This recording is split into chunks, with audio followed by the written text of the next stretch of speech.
Welcome back to the morning edition of Straight Facts. So many transfer stories this morning. Kerkez to Liverpool advance. Frimpong, here we go. It's over the line. Man United, a huge update in relation to Cunha. Will the deal be done this week? We're taking a look ahead of what is going to be a massive Champions League shootout this forthcoming weekend. We're looking at Arsenal. The deals for Gyokeres look like they're advanced according to reports in Portugal. Plus, Brian Mbeumo now heavily linked to a move to Arsenal this summer as well. The season's ending. I think we're all glad about that for one reason or another, but the transfer window is upon us. We've got Hussam and we have Mo here. I think Potsy's joining us a little bit later. But gentlemen, good morning. Good morning. Good morning. How are you both? I'm very happy. My transfer dopamine is hitting just like my caffeine this morning. So, wake up, I look at the news and Liverpool against another player. It's a madness, to be honest with you. But this is gonna be a fantastic show. I look forward to it. There's a lot for us to unpack today, and it should be a very fun show, man. Big up, as well. Yes.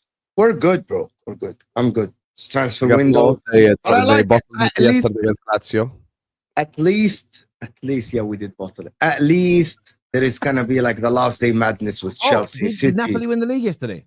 No, not yet. Next week. Oh, okay. But Inter, if they basically what happened, we were gifted the league. We were gifted the league yesterday, and we bottled it in minute 90, giving up a penalty. I didn't even know. I literally switched off from football last night and watched The Sopranos.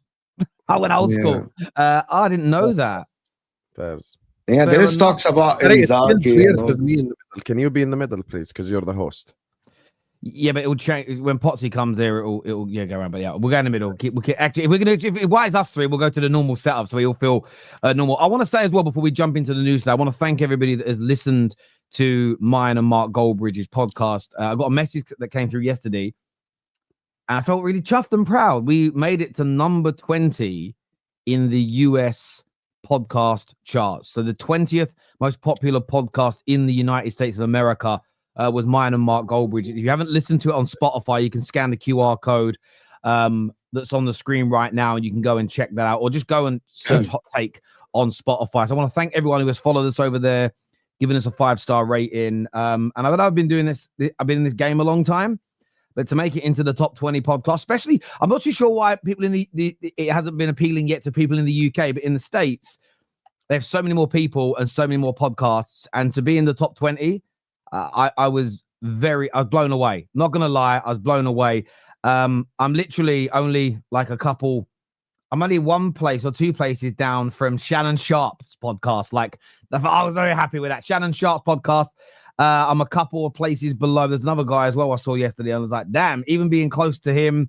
There was another guy that I overtook yesterday, and I've got to try and find it. But yeah, famous ESPN guys. So yeah, listen, head of Fox, which was nice. So yeah, listen, big shout out to everyone who made that possible. And if you haven't watched it or followed us on Spotify, go and check that out. But we've got to start this morning, Hussam, with your football club. We've got to start with Liverpool. Frimpong done, dusted, and over the line. And this morning, Liverpool advancing quickly in their conversations with Kerkez. This is what it feels like to be a serious club in the transfer window. The transfer window ain't even opened yet. And for once, I'm actually doing content on my own club transfer related instead of giving my opinion on everyone else, which is absolutely fantastic, to be honest with you. Listen, I think this is an absolutely fantastic signing if it goes through. Milos Kerkez, I would describe him as a younger version of Andy Robertson, but with better dribbling. I think he's a lot better dribbler than even the younger version of Andy Robertson. I think this is a massively positive indicator for us going forward next season. We got Frimpong right back. We got Kerkez left back. Oh, we're about to play some rock and roll, beautiful football next season. I genuinely cannot wait. It's going to be just like marauding fullbacks, attacking wingers. It's going to be all out mad. I think Kerkez is obviously, listen, some people now, because he moved to Liverpool, will change their opinion. Shameless people. But he's obviously been one of the best left backs in the league this season. Even when we do like team of the season videos and stuff like that, there's many people who mention Kerkez as their left back of the year. Like, so he's not just some random guy. Like, he's had unbelievable performances all season long. Obviously, probably since January, He's been liking Liverpool Instagram posts here and there. He's been doing all sorts of stuff. It's not like he's kept his cards close to his chest. Like, he's been kind of very public with the whole like Liverpool thing. And I think it's fantastic news. I think it's fantastic news for us. Obviously, Andy Robertson, great servant to Liverpool Football Club. Thank you for your services, but we do have to move on. Like, at some point in time, you have to move on, especially from a player that isn't what he was like. Like in the past. Yes, I think Andy Robertson probably during the Klopp era was one of the best left backs in the world, if not the best left back. Let me just check something. Okay, so as you were doing the intro, I was checking it, and I made certain Robertson's first assist this season did come against Arsenal at Anfield, the cross he had for Gakpo. So, like, obviously, he has really started to slow down from 3 years ago. And I think, look, this is a sign that we're not messing around for next season. We do intend on hopefully retaining the Premier League title. We do intend on, and I do think, I'll be honest with you, I think our exit to PSG has kind of, as much as we've won the league, of course, like that's the main thing. And if you told me in August, Sam, you could win the league only, I would literally snap your hand off, because I would really want us to win the league. I think that exit to PSG made us reconsider a lot of things, like from a team aspect perspective. Slot keeps talking about PSG, describing them as the best team in the world, talking about the way that they play football. And I do think that might be one of the reasons as well why we're looking at Florian Wirtz. Like, we're trying to build a team that's technical, trying to build a team that can play out from the back, or trying to build a team that can do all of these things. And I'm very happy. This is unbelievable news this morning. I love the fact that we're being very serious this transfer window, completely different to last year, where my only transfer video Liverpool related was the Zubimendi rant, and the fact that we signed Chiesa at the transfer window. So I was starving by then. I actually sang the Italian national anthem on stream. I never forget. That's how starving I was. So fantastic signing. Obviously, there's many clubs that were in for him as well, including your club. Even Madrid were looking at him. A lot of clubs were looking at him. So the fact that he wants to join Liverpool is a major positive. So I'm very happy, man. He's unbelievable signing for us. Unbelievable signing. FSG in then. Here we go. Khalas. Yeah, there must be a lot. You must be proud of PSG. Yeah, but you have to say well done to your owners. They've, as you said, they rectified those mistakes they made before by changing the backroom staff, getting Michael Edwards back, and you can see it. And we all know what Michael Edwards does. First year, there's normally a lot more assessment than just going in and signing players. And I look back now at Man United summer last year, we were probably better off spending a lot less money, assessing what we had and kind of waiting. Sometimes in life, patience is a virtue. But no, this is fantastic by them. And I know you're not going to sit here and praise them. Let's see it pan out first, Hotel, before we lose our heads. Sorry? Let's see what?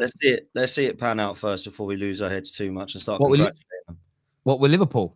Well, like FSG, the Liverpool board and owners have made an incredible amount of mistakes in the last few years. So let's now, they've got some Kerkez, unbelievable ownership. Like, let's just calm a little bit. Like, let's see what. Thank you, Dan Potts. Someone who's being. I don't understand this. Thank you. I appreciate you. So the sign. Mo and Terry's rage bait will not work on me. I'm very happy this morning.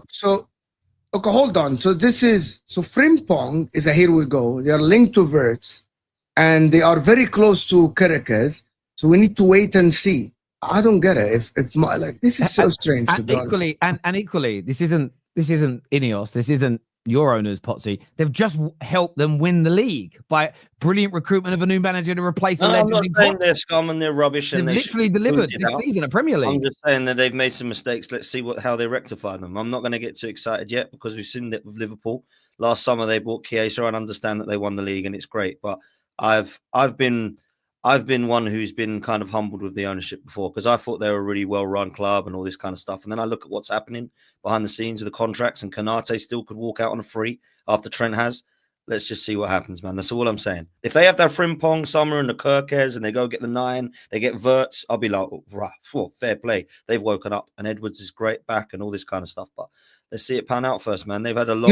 You don't think that Liverpool are favourites if they get these signings? I think they're favourites. I absolutely think they're favourites. They've just won the league. No one's done anything yet, so absolutely they're favourites. So I think before we start going, wow, let's bow down to FSG. Let's just see how the summer pans out. That's all I'm saying, man. That's all I'm saying. If they have the summer we predicted, we can have that conversation and go, oh my God, they've been fantastic. I hear you, they've made mistakes and they've been criticised, but I wouldn't mind owners that didn't have my club in any major debt, that had won me 2 Premier Leagues and a Champions League and 3 or 4 domestic trophies in the last 5-6 years. Like I'd be pretty happy with owners that run my club like that. Personally, I get they're not maybe as seen as good as Man City. Well, we'll wait for the verdict until we say whether City's owners are good or not, because this is what I'd say about City's owners being the benchmark. You're really happy with the Glazers then? Happy with the Glazers in what way? In the late 2000s, Ferguson won a treble. You won league titles with the Glazers there. So Should be very happy. If fair tell, you've won 3. If you win the Europa, that's 3 and 3, mate. Yeah, so you're well happy. Well done to the Glazers. But again, a nice attempt at rage, mate. But again, I mentioned, I literally said about FSG, a club that hasn't like got your club in financial difficulties and in debts and nearly out of business and everything else. So you can't remove the context. But yes, I mean, I'm not saying I'm picking up for Hassam here, by the way. I thought Hassam. I just think it's that they're acting serious, and I think the speed of Liverpool's work for me is what really does need the praise as well. And forget FSG. It's not about FSG. It's about the way they're operating, because they know this is going to be a very busy market.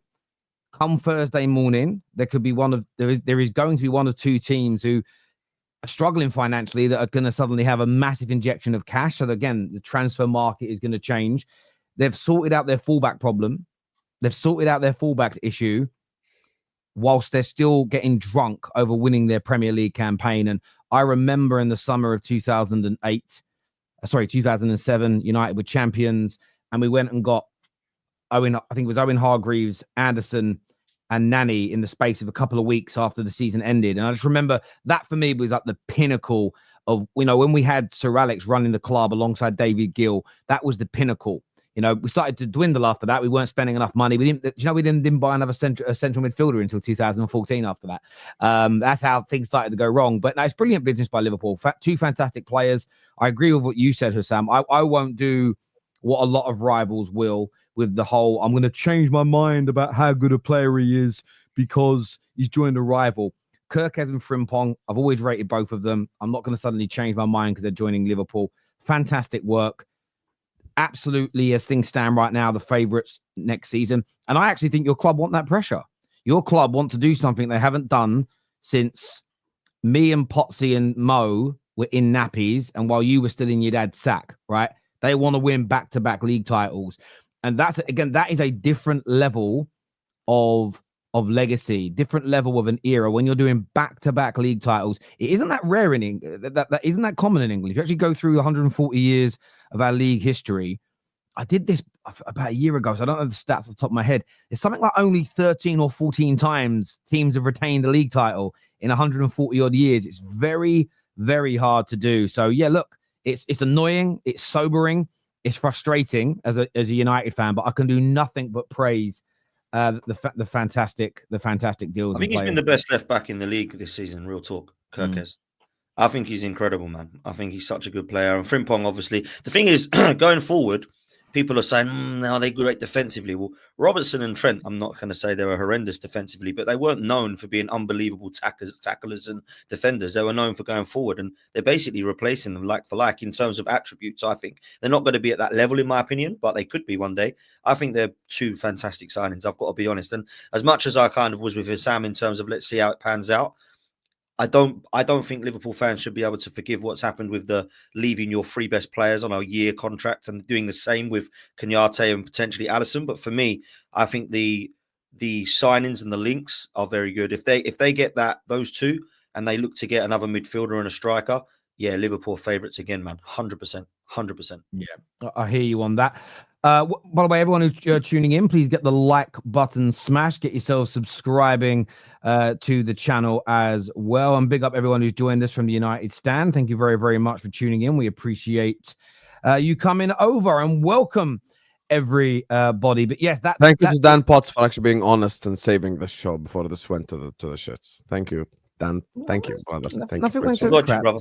First of all, Hassam, right? Hang on, what is it? Are you guys creating another bromance like City and Liverpool? No, we're not creating another bromance. Listen, here's the thing. What is it? The problem is that you always ask this question. right now, I'll ask you a very simple question. You're Go doing all this FSG praise.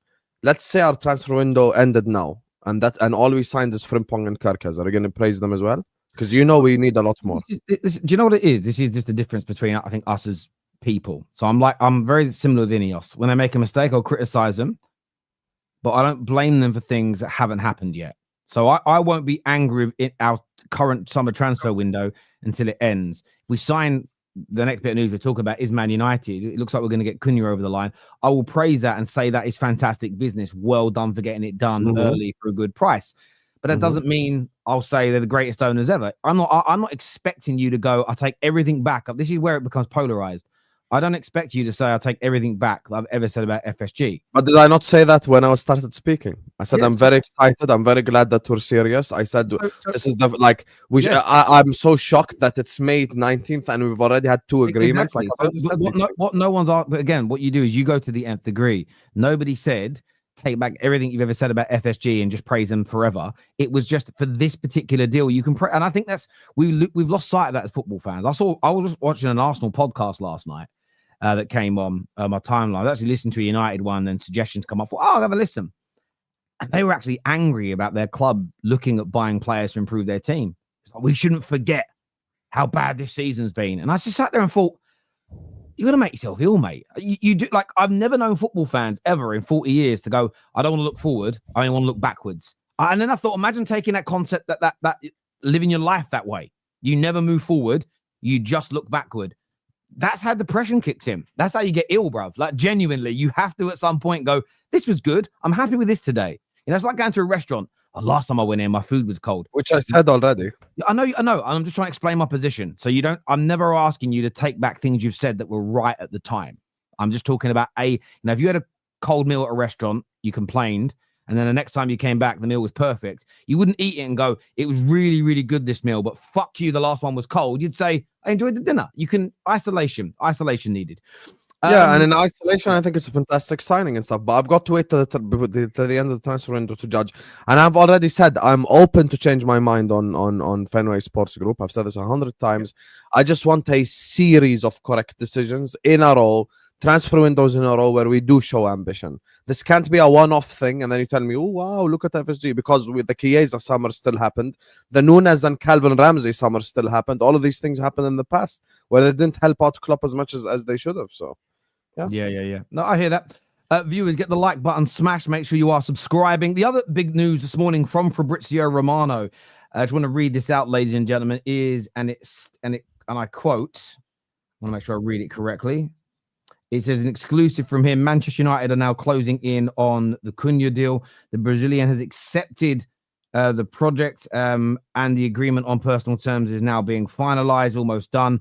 Final details to sort between all parties involved, and then here we go. So it does appear that this is the legalities now. United are going to sign Cunha. How important, Mo, do you think that's going to be for United next season, getting a player like him in?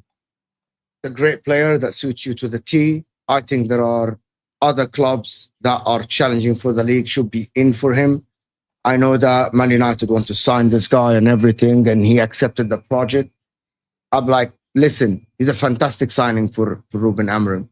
But I'm just going to say, and this is just me saying it, why is Cunha only approached by Man United at the current moment? I actually don't know. He suits Liverpool. Arsenal can get him to play as a 10. There are other teams that might need a Cunha. For Man United itself is a great signing for you. These are the right signings that I want to see at Man United if I'm a Man United fan. He can play in the 10. He can play in the false 9. He suits the Ruben Amorim system in a 4-3-3, on a 3-4-3. But if Man United are really back in this Amorim game, they must believe that Amorim can get them like much, much better than this. If you are signing Cunha, you should be challenging for the top 5 next season and top 4 because he's at that level. He proved a lot of people wrong. He started slow at Wolves, and look at him now. He's one of the best players in the league in that forward position. Man United, listen, if Man United get Cunha and they get a couple of more players up top and they're looking to offload Xerxes and Højlund and Garnacho and get real players that can actually get you back to Champions League football, it's a phenomenal signing for you.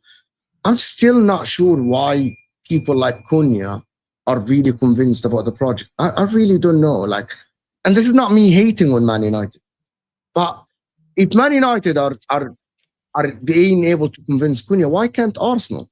Why can't Liverpool convince Cunha? Why can't Chelsea convince Cunha to join them? I don't know.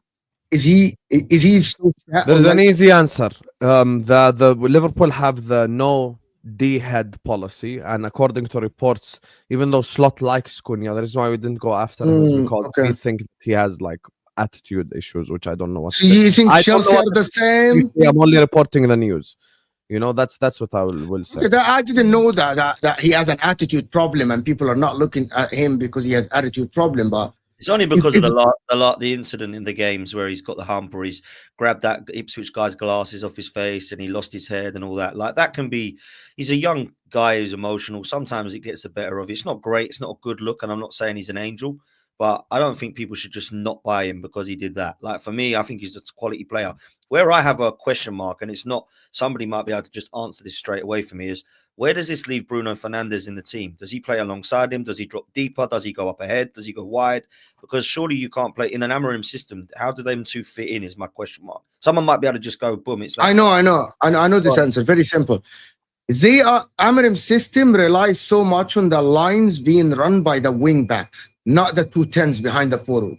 So he plays Cunha as basically a number 10 or a second striker, and Bruno Fernandes as the playmaker, and he has 2 DMs. The problem with Man United, which is what people don't realize, and that's the people that want to criticize IMMINENT, like, just without thinking about it. In his system, in the 3-4-3, the wing backs don't need a winger in front of them like a Garnacho. They need the line free to run. But the problem is the quality is there. Is not great. The quality is not great for Man United. Quick question, because you might be able to answer this, and I genuinely do not know. I don't know the system amazingly well, right? So Cunha and Bruno behind the striker. Where's Ahmad? Well, there's a couple. You need rotation. Are you asking? Are you asking Man United? I'm not saying they shouldn't have a squad. I'm just saying those players for me should be starting at Man United. Look, unless you just leave them good ones on the bench. But you complain about your club for having the backups as not as good as the. So Man United are doing a good business to get 3-4 starters. No. Okay, hold on. So Man United are getting 3-4 players. They're getting 3-4 players that can be all starters. That is very good for them. That is what a top club need to do. I don't want. If I'm a Man United fan, I don't want to see Man United having a drop-off from the starter to the bench player, because if they are going to win Europa League and they're going to play Champions League, they target the cups, that it's for competitions. You want to see quality at Man United.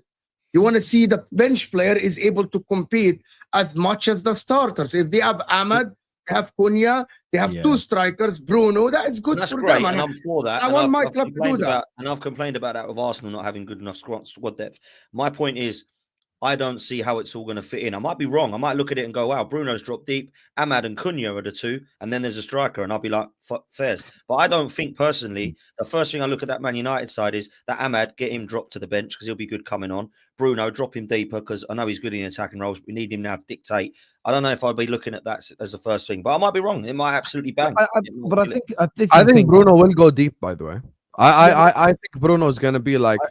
I believe Bruno will play a deeper role, and they're gonna have, because Cunha, you look at his work rate, he has, obviously I know the walking stat is something that's been brought up, but obviously it's because of the way he scans the pitch. So I think he has good work rate. I think his creativity, the way that he holds up the ball, will allow them to push further forward. So I do think that the solution is for Bruno Fernandes to drop deep. So I do think obviously that they are looking like at a DM and stuff like that. Cool. So I think I think their two pivots are probably like their pivot is going to be, I think, Bruno and a new player. And then you've got Diallo and what's his name? Cunha ahead of them. And now you look at the 2 strikers, or you look at the 2 forward and certain games, look, you could go with, even if you play 5 at the back, you could go with 3 up top instead of 2. So you could rotate and stuff like that. But I do understand the reason why I understand where Potts is coming from, because rotations aside, you have to have a set 11. So if everyone is fit, what is the set 11 for everyone to look at? That's basically Potts' question. And I understand what he's asking, because even when you do sign players, let's say Arsenal sign 4 players tomorrow, Potts will still be able to name, okay, this is the starting 11. Like, this is who we're going to start. So for me, I predict, and this is simply a prediction, I predict that Bruno Fernandes now, at his age and with his performance, is going to drop deeper next season. I just think he's going to be like one of the sixes, basically. So that's just my prediction. Do you know what's really interesting for me? What I reject is the fundamental notion that you need a set 11, because I don't think football has changed to. I think it's actually changed to a point where you're less. You need a set 11 less now than you used to 20 years ago. But Man United never had a set 11 under Sir Alex Ferguson. Never. Pep's been the most successful manager with the most successful team in England in the last decade. They never have a set 11. In fact, to a point where you can have a player that's almost player of the season for them in 1 year, and the following year, the fucker's on the bench all the time.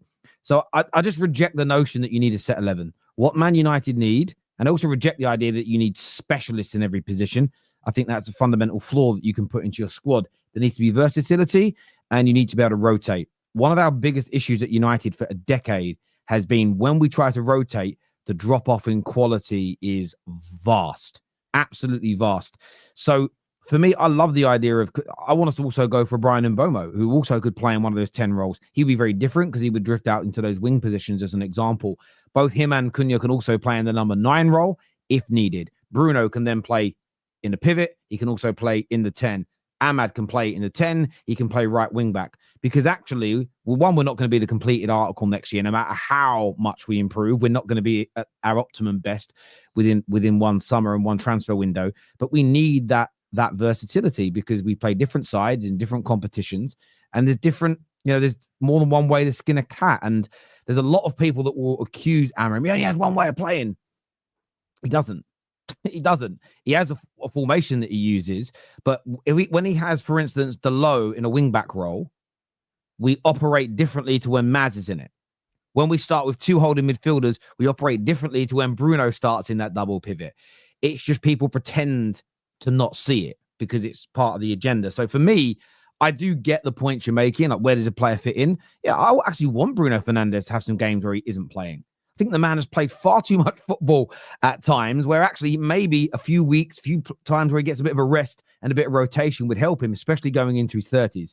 Ahmad will play a lot when fit in multiple positions for us. And equally, sometimes having someone like him on the bench, I still don't think is a bad thing. Someone like him coming on with fresh legs with 25 minutes to go. We haven't had that at the club for 5 years. No wonder we're in fucking 16th. That makes sense, Terry. And that wasn't me, just for everyone to know. That wasn't me going, where is everyone going to play? You're only allowed 11 players. Like, that is complete opposite of what I've stood by for a long, long time. I mean, I grew up when we had Cunha and Wiltord on the bench with Thierry Henry and Bergkamp starting. So I absolutely get that you need a squad. I'm just looking at that thinking, is that the right start? And maybe it is. Maybe people are happy with it. Maybe in my head, I'm not quite getting it because I'm not used to this Amorim system. And once I see it on paper, I'll be like, oh, okay, it makes total sense. So that's where I agree. I read this article, though, in November 2000, and it was on Give Me Sport. And we all knew in that year, 1920, that year, we could all name now Liverpool's set 11, couldn't we? Blimey, you said 2000. I was thinking, wow. Sorry, 2019, 20. Sorry. We could all name Liverpool's set 11 from like 5 years ago, right? Yeah. Yeah, we could all name it. 100%. They only started once together during their Premier League run at Anfield that season. Yeah, I remember you saying that. That's like, I went and found the article. This is the thing. So, like, Aya here will say, Terry, teams always have a set 11 in this day and age. Just look at the average starters. Of course. That's why I unmuted my mic. That's the thing I wanted to respond to, Terry. Like, I do think teams still do have set 11s. Okay, so this basically what happens. 99% of the teams, this happens. There is forget set 11 because I feel we're very focused on terminology here. I think there is a minimum set 9, set 10 minimum. So like you look at PSG this season, right? Their midfield 3, Fabian Ruiz, Vitinha, João Neves. We all know that. There are games where they go Fabian Ruiz and João Neves with Doué in the 10. When, like, let's say they're coming up against the 17th team in the French league, they actually play Doué in the number 10. Or they play a more forward-thinking player. So, do PSG have a set 11? Like, standard 100%? No. But they have a set 9. They have a set 10. There still needs to be a core of players up to 9, 10 who start most of the game. a core group being used, absolutely, but a set 11, I don't think it was being framed in that way. Do you need a group of, I think it's the other way around. I think you have more 13 to 14 players are primarily used in a squad over a season, and then the rest are fringe. Do we need that? Yes. But Man United are not also in the privileged position of a team like PSG, who have got a striker in Ramos, who barely got on the pitch in recent weeks. Only started 12 games, but he is still fundamentally better than all of our front line, right? So you also got to understand, Man United have got to raise. We ain't raising that ceiling. We've got to raise the floor of our levels. Every single player's position should be under scrutiny and under threat, and we should be looking to sign players who could make other players drop out this team. We are the 16th best team in the league, and whether you like stats or you just use your eye, or if you've actually got a brain and you use both at the same time, we are where we should be. Statistically speaking, running speaking, chance creation. That's because the players are not good. Last year, we finished 8th, but we performed well above where we were expected to be. And that was because of players like Scott McTominay winning us 6 or 7 points that we shouldn't have done. Bruno won us some points that we shouldn't have done. But we need to create a squad and a system. And what's really important is that we start challenging everybody's position, because I still think 85% of this squad isn't good enough. And even the ones that we think are good enough, you need to test them against competition and pressure. Because we had Anthony Martial that I loved. Soon as somebody challenged his position in the squad, he disappeared for a season. We can't have that at Man United anymore. So yes, you need a main group of players that play games, but Ahmad will be a main player. Bruno will still be a main player. They may just start in different roles in different games, and I think that's what's really key. Let's do some more of these super chats here, boys. First one says, I don't understand why a lot of people think an Ati reject can help Man United to the top. Cunha screams flop. That's extremely harsh, man. That's extremely harsh. He's a quality player, man. Come on. He's been one of the ones in the Premier League you would look at and say it makes sense that top sides would sign. I don't agree with that, League. I don't know if you're trolling, but for me, I think that is disingenuous. Look, he might be a flop. Who knows? We've seen top players flop at Man United, whether it be from other leagues like Donny van de Beek and Anthony Martial, and you can keep going with them. But I think for me, they've done less than Cunha has in terms of the eye test. I looked at Cunha very early on and thought he's got something. So I think it'd be a good signing. I hope he flops, and I hope you're right, because I can't stand Man United. League, I don't know who you support, my man, but whatever makes you sleep well at night. I'll be honest. Yeah. The best player in the league right now is a Chelsea flop, and the second best player in the league for the last 7 years, or best player in the league, is another Chelsea flop. So I listen. One man's trash is another man's treasure. It's an old saying, goes back thousands of years, and it's still reality. When Mo Salah was signed, infamously, the journalist still gets cooked till today for calling him just another one Cuadrado. So, obviously, the headlines when KDB was signed, very similar. No, agree. Former Chelsea flop, blah blah blah. He may flop at Man United, but it won't be because he's not a good enough player. It's if our culture, if the squad isn't improved enough, if the manager turns out to not be good enough, if the club don't really care about winning. If all these things continue that have happened for the last 12 years, he'll probably regress, go backwards, and will flop. But I'm not worried about that. It's not my first thought. He's not going to take Manchester United to the top. Oh, sorry, I've read that wrong. He said he's helped Man United get to the top. But it isn't just Cunha. Christ, you need more than that. Yeah, of course, absolutely. This is a question that says, question for the rival. So I'll put it to you three. If Man United get Cunha, Ederson, and Gyokeres, are you worried? And give a potential league position. This is where I have to step in. I think Cunha is a fantastic signing, but brother, you need to pump the brakes. I'm going to be honest with you.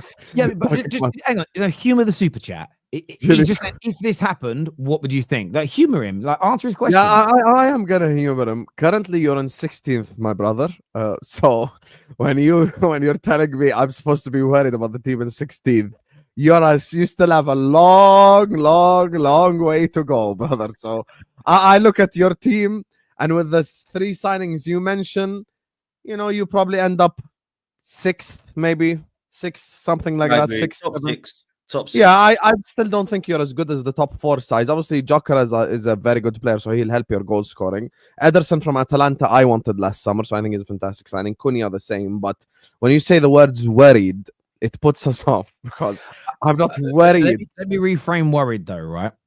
Would you be not worried as in, oh, they're going to overtake us, but would you be concerned? Oh, they might not be the laughing stock next year.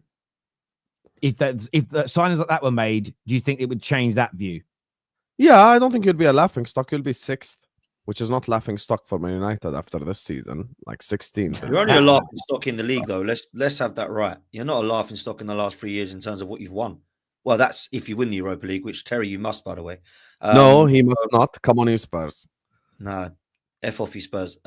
So for me, I'm looking at Cunha, Ederson, and Gyokeres. I'd be genuinely devastated if Gyokeres went to Manchester United because I want. Which is why you should want Spurs to win the Europa League final. No, I can't have that, Hassan. But you're saying that. But if Man United, listen, Potts, me and you agreed all year last year. Spurs are an irrelevant loser institution. We agree on this. Them winning the Europa League is gonna make. Okay, it will make a difference to your life because they're your biggest rivals. But in terms of like signings and stuff, it makes no impact on our life. Spurs are a nobody club. If Man United make Champions League football, it gives them access to a pool of players that they might not have access to. So it gives them better chance of signing Gyokeres, which is your number one striker target. So from a transfer perspective, at least, or you look at the way that, this like transfer window is supposed to go, you should want Spurs to win that because then Man United have no access to Gyokeres. Manchester United can spend, even if they don't win that Europa League, Sam, come on. They're Man United. They always do. It doesn't mean, why they've not got Champions League. Now they might get like the players that they need. I think they could get them anyway. Like Cunha's going there and he doesn't even know if they're playing Champions League or not yet. Yeah, but I don't think Gyokeres would go there without UCL football. No, I don't think he would either. And I think there's more chance of him going there because of Amorim. But what I will say is I do feel quite confident that Berta can get this deal done over Manchester United either way, just because I think we've got a better position to be in. Now, I could be wrong and I could have egg in my face, right? But I think Gyokeres is the guy we want. I think Sesko is the one that people keep touting away. I'll be very disappointed if we end up with Sesko over Gyokeres. Not that I think he's a bum. I just think that Gyokeres is ready now. And can I ask you about that? Because that's the story that we're talking about anyway. So it's a natural segue into it. I think a lot of reports in Portugal that the deal was relatively close. This weekend had to pass because they were in that title race and they did it. They won. Very, very good goal by him. I was watching him do that and thought Højlund could never. Just even I know that Portuguese level is lower than the Prem, but Højlund couldn't do that against the conference team, to be honest with you. The thing is, though, Terry, I don't like this whole wow, he's doing it in Portugal. Wow. Like we make out like everyone's doing it in Portugal. Like who else has got 50 GA in the last 2 years? Like no one has. And I understand the Darwin Nunez prop and I get it. It's like, oh my God, he could be another Darwin Nunez. But when you do it for in 2 leagues, and I know that people laugh at in England, but the Championship is actually a very competitive, physically demanding league. But also when you look at what he did with Coventry, which was single-handedly put them to a playoff final. Okay, he didn't win them it, but it was incredible for what he did. Then he goes to Portugal and absolutely smashes it. He scores goals for his country. He scores goals in the Champions League and the Europa League. And if you look at those records for how many games he played and how many goals he got, it's quite outstanding. I think it'd be a phenomenal signing for whoever gets him. And I really hope it is us. And I think the position that we're in, as much as I banter where we are, and I'm one of the first to say that I don't think that the manager can get us across the line, it seems, I think we're still in a better position than Manchester United to go for a title next season. So I think if he wants Champions League football and a title, I think Manchester United are less likely to win a Champions League and a Premier League next season than Arsenal. They're probably more likely to win a domestic trophy because they've proved they can do that over the last couple. However, I think when you look at what positions of where both clubs are, as much as I sort of am frustrated, I'd rather be in the position of Arsenal right now than the position of Manchester United, even though I'd rather take your last successes of the last couple of years. I agree. Listen, I love the trophies we've won, and I hope we win one on Wednesday night. But for me, I thought about it so much in the last few weeks because I was watching football in the mid-'80s, but I was very young, so my memory of it, you don't have the same feeling when your team. You're like, we lost, and then you get on with your life and play your action men. Do you know what I mean? It's not the same as when you're an adult. And as much as if you could ask me now, would you swap the 2 trophies and the potential trophy on Wednesday to have been as consistent in the league in the last 3 years as? And this is where the conversation becomes hard when you mention Arsenal's name because they haven't won a trophy. So I'm actually going to broaden it out because it isn't about do I want to be like Arsenal. Would I prefer the league consistency? And I mean the amount of wins versus the amount of defeats and the amount of points you get. Would I swap those 3 trophies for a guarantee of the consistency of the Man Cities, the Liverpools, and the Arsenals in the last 3 years The answer is a complete and utter yes. And the reason why, surprised, Terry, I can't lie. But go on. but I'll tell you why you're surprised, because you're just, and I get it, but you've got trophies. This is the thing, though. We are regressing as a football team. And if we don't fix our consistency in the league and we remain a team that is anywhere between 10th and 16th, once the Bruno Fernandeses of this world go, because they will, we keep just, our squad has progressively got worse in the last 12 years. Would you agree? Yes. So if this pattern continues and we become a team between 10th and 16th, we will stop winning those domestic trophies, because how regularly do teams in any of the top leagues in Europe between 10th and the bottom of the league, how regularly do those teams win trophies? By and Not large? regular at all. Not regular. So my point is this. I love those trophies that I've got. But if I the magic wand and someone go, right, for the next 10 years, the next 15 years, we can make you as consistent in the league as Liverpool, City, and Arsenal have been in terms of their win ratio, the amount of points they get, their quality of football. But you have to give up these last couple of trophies. But you're guaranteed that league form for the next decade or so. I'm swapping, because the teams that are regularly challenging for the Premier League, by and large, those teams, by and large, win all the trophies over a longer period of time. And I think what we do sometimes, I get it. Who's had a more successful season in isolation of this year? Well, Spurs or Man United, because they've won a trophy and Arsenal haven't. That makes sense. It makes a good viral clip.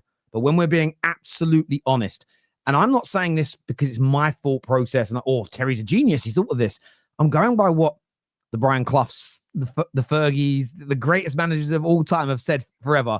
Your league form and your league quality is your bread and butter.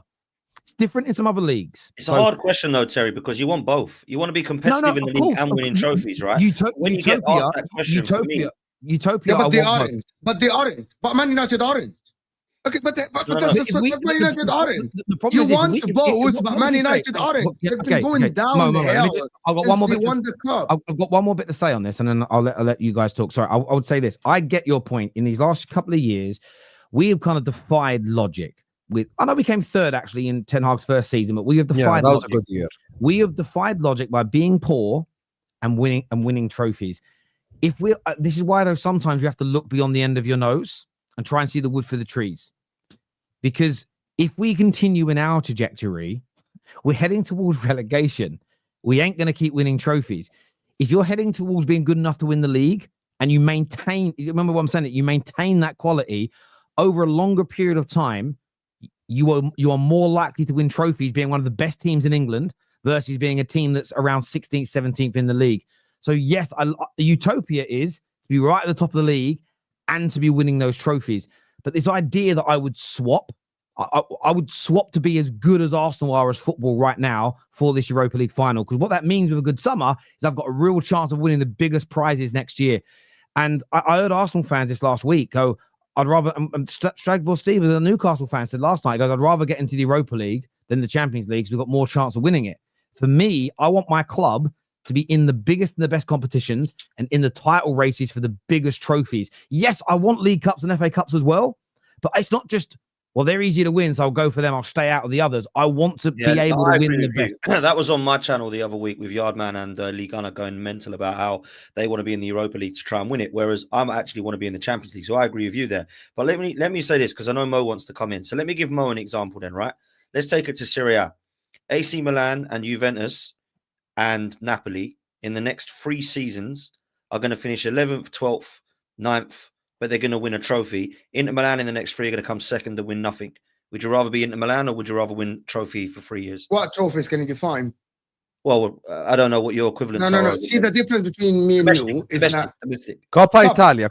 Yeah, there we go. I don't give a fuck. They can have their Coppa Italias if they finish 11th and 12th, and I'm competing in the Champions Leagues, and I'm competing with the league and having a chance to win the biggest. Just don't want to win trophies then. I'm just going to tell you something. I'm going to tell you honestly. Big clubs, Dan, and maybe you don't hold your club to that high standard. It's up to you. And maybe Hussam doesn't. Maybe Terry doesn't. If you already know in my life, and Hussam will actually attest to it because I do content with him every day. In my life, cups don't matter. Only two cups that matter: the Champions League or the Premier League. If my manager comes 10th every year and win Coppa Italia every year, by the 2nd or 3rd year, I want him sacked. Even though he wins the cup and the Super Cup every year, I want the manager sacked. Barcelona think the same. Real Madrid think the same. Bayern Munich think the same. Now, the better option, of course, The ultimate option is to be like Liverpool and City, be close to the top, compete for the Champions League and win the league. But the second option is for me to be consistent in my league, because at least I'm going to tell you something then. I want a 50% chance of winning the Champions League and the Premier League in the beginning of the start, better than me being bottom half of the table, 10th, 8th, 9th, 11th, and guaranteed a cup competition like the FA Cup or the Carabao Cup. You're English. You deserve, you value the FA Cup and the Carabao Cup. I think they are additions to your league form. I think they aren't. So you agree with me then? So you are agreeing with me? I don't agree with you. Can I just say one thing on this? I agree with you. Let me just say this one thing. Dan, can I just say one statement, please? And win. That's all I want to say. You've got to be competitive in the league and win trophies. 100. Okay, yes, we agree. See, that's the best out of everything that's meant. Okay, here's the thing. Best case scenario is be competitive for the league, try to win the league or the Champions League. Facts. And if you do not, win domestic cups. 100%. Meaning, let's go back to quadruple charge season Liverpool. That year, Champions League final, Premier League only lost out by a point, left the season with a Carabao Cup and an FA Cup. There's something that me and Mo disagree on to an extent, but this season I think he changed his mind a little bit. I told him that when you win domestic trophies, it at least softens the blow of the season. It gives you something, you know, instead of you being starving, at least you got a sandwich on your plate. You know, it might not be steak, but at least it's a sandwich. It's a sandwich and a salad, you know? So it's like, it's something good for you to look forward to. So I think, obviously, I'll be honest with you. I don't want to be in Man United's place or in Spurs' place, but in a position to win okay, let's say, because when we're talking about trophies, people like, first of all, people don't create separation between trophies who have that logic.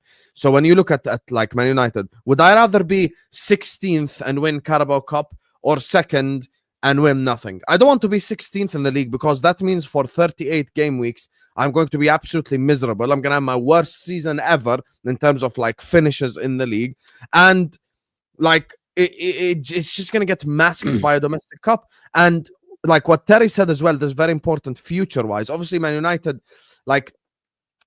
2 years ago had a very good season under Ten Hag. They finished third, so they qualified for the Champions League and won a Carabao Cup. That was the best it got for Terry over the last 3 years. Last year, they finished 8th and won the FA Cup. Now, that is still like, okay, for Man United, that's bad, but that's not as bad as this season. And that's Terry's point. When you're consistently regressing, 3rd, 8th, 16th, okay, so what's the step after then? What's you're going to get relegated? Yeah, and for me, that's the thing. The situation changes, because when we came third, we ended the season poorly, but we had a decent season, won a Carabao Cup. Okay, well, I wouldn't have swapped that for anybody's season, because it's my club. And you're like, well, next year we could go to another level. But we're not in that situation, and I'm now assessing the last 3 years, and I know what's happened. So therefore, I can make a more informed decision. But like I said, I know that you're bang on with the utopia. The utopian goal is to be winning the league and winning all the trophies and always being up there. But very few teams consistently stay at that peak. Only a handful of teams have actually ever won multiple trophies in a season, including their league title. But what I find strange about people that are saying, I didn't realize Lee said it as well, but a lot of these individuals talk about Madrid being the pinnacle. But Madrid wouldn't have that attitude. It's the complete opposite attitude to what Madrid have. If you're not able to be in the Champions League and try and win it, they would get rid of you. It's almost like the thing is, Arsenal were already in the Europa League. I hear you, but I would still, I can only speak for me and how I feel about my club. I would rather Man United be in the Champions League with the chance to win it. And let's not pretend like Arsenal don't have a chance to win it. You got to the semi-final this year. Yes, you got beat by Paris Saint-Germain, who a lot of people think might go on to win it, but you were one of the best teams in it. I would rather be at that level and be in that competition than be the 16th best team in England and be in a Europa League final. Yep. Because the trophy, yes, at the end of it, if you boil it down and go, who's been more successful this season, you would argue Man United, but we're in a lower level competition. Leeds United have not been more successful than Arsenal this season because they won the championship and you came second in the Premier League. It's a inferior league. I also hear this, look, this player left Man United. He just picked up a league in this country. What a league that you guys call Farmers League. Yes, you've seen this manager is in his second league campaign as a manager in this country where their league's ranked, I don't know, 12th in Europe. He won a league title before Arteta. You telling me Arteta wouldn't win the league with that team? You telling me if Arteta took over Benfica, if he took over Celtic, if he took over Bayern Munich, he'd have won the league this year. Would that make him a better or worse manager? We have to be really honest about these conversations. And the problem is There's lot order of of these trophies as well, man. There's an order of them. But exactly, there's an order. So trying to win the Champions League must be a bigger priority than I can definitely win the Conference League. I can probably win the 100%. Europa League. I totally agree with that. But for me, it's this sort of Arsenal fans have created this conversation in an attempt to downplay Arteta, and now it's spilling out across to other clubs. You know, I think to be fair, I think crazy. rival fans are as well, though. I think rival fans are trying to banter Arsenal by saying we've had a better season than you. Yeah, there is a bit of that, but it all stems down to the manager of Arsenal's got to go, and it's now changing it. Everybody talks about football. Yes, winning trophies is the end result of which you want, but it is a reductionist view to go, it's just about trophies, and remove the entire context about what the trophies are, what you had to do to win them, who you were competing against. I don't think the manager of Azerbaijan FC that just won their league title, I made that up, by the way, is a better manager than Arteta that's come second in the Premier League.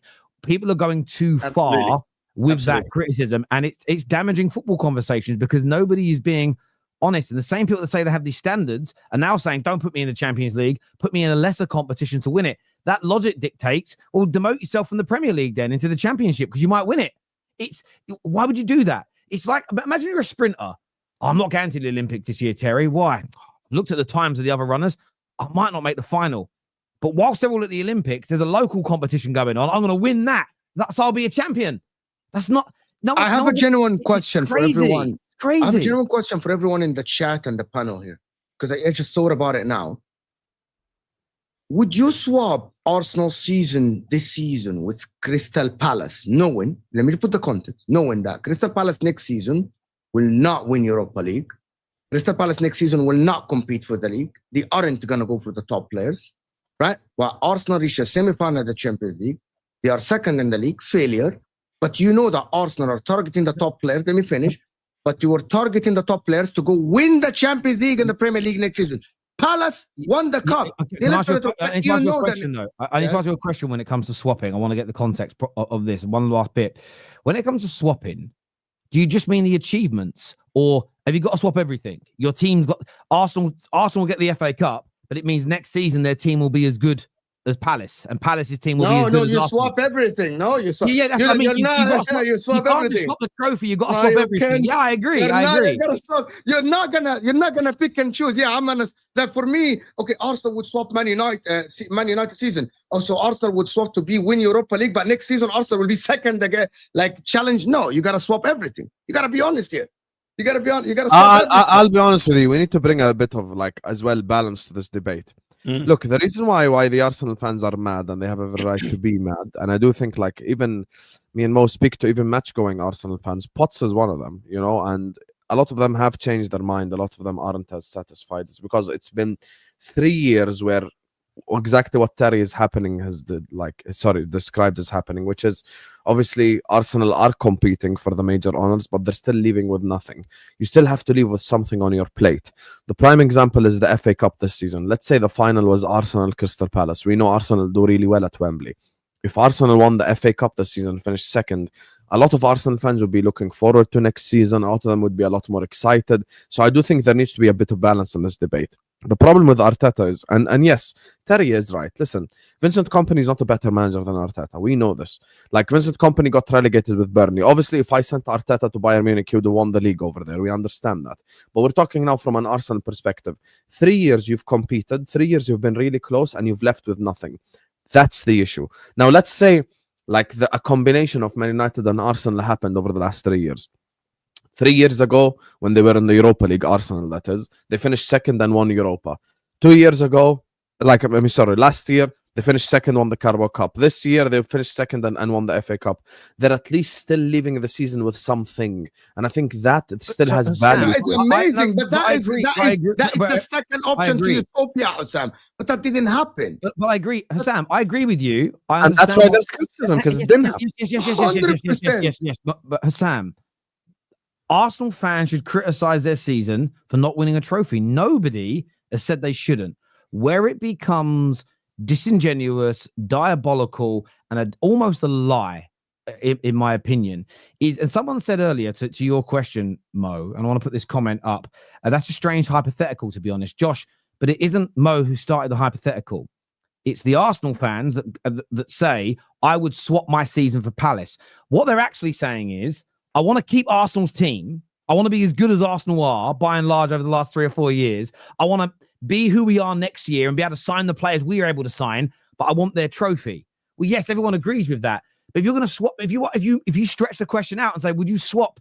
But then you inherit everything Palace have got, their budget, their salary cap, their players, their pool. Would you swap the whole thing to have the FA Cup? No, most wouldn't do it, because what they want is what they're demanding. They want the trophies, but they want to be as good as Arsenal are. But you can't just swap one little. It's like saying, I want Elon Musk's money, but I don't want to have to think about the ideas that he has. I don't want the media pressure. I don't want the scrutiny. But you can't take one part and not the rest of it. You've got to take the whole that is thing exactly or nothing. Point, yeah. So it becomes a disingenuous argument. All of us would want to swap a trophyless season and have a trophy. Why would you not? It's like, do I have to breathe to stay alive? Yes, it's fucking obvious. But you can't be like, I'd swap places with Palace. But well, no, I wouldn't swap places with Palace. I just want what their trophy. Well, that's obvious. They don't want to do the full swap, because my point earlier holds water. Yes, Arsenal have had a disappointing season by the standards they have set recently. They're a title contending team. They've been a brilliant team, a very good team in the league. They haven't quite got over the line, and that needs scrutiny. Arteta's job needs to be on the line. They need to go out and have a big summer, and it looks like they're going to do it.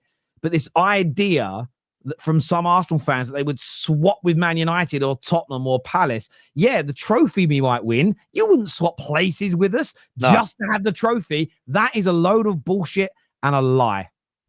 I want this guy's money. I want this guy's money, but I don't want any of his problems. Okay, but he is in these problems and he has the money. Like, I want his money only. Okay, that's the ideal situation. You just make no, I agree. And that's you get the point. People get the point. I'm sorry. People know exactly why I asked the question. People just act stupid on purpose. I'm being honest. No, people act stupid, bro. I hear you. Some people act stupid. They're not acting stupid. They don't want to admit that you're correct. So they will just. It's not standards. Well, it's not standards either to say demote me from the Champions League to a smaller competition. How is the Standard FC? It's a bit like the left in politics. Eventually, they eat themselves. Standard FC have started to eat themselves because they're lying. They're starting to eat themselves. Now they want to be in smaller competitions just so they have a trophy. So essentially, to be in that competition organically, you need to be a worse team than you are now. You want to become worse to get into a competition to win it. But the irony is, if you got worse to be in that competition, you might not be able to win it. You're above that level now. It logically makes no sense. I can't believe I've heard. It goes without saying that the ultimate situation, the best situation, is for you to be as competitive as Liverpool, City, Arsenal, Barcelona, and still win the Champions League, win the cup.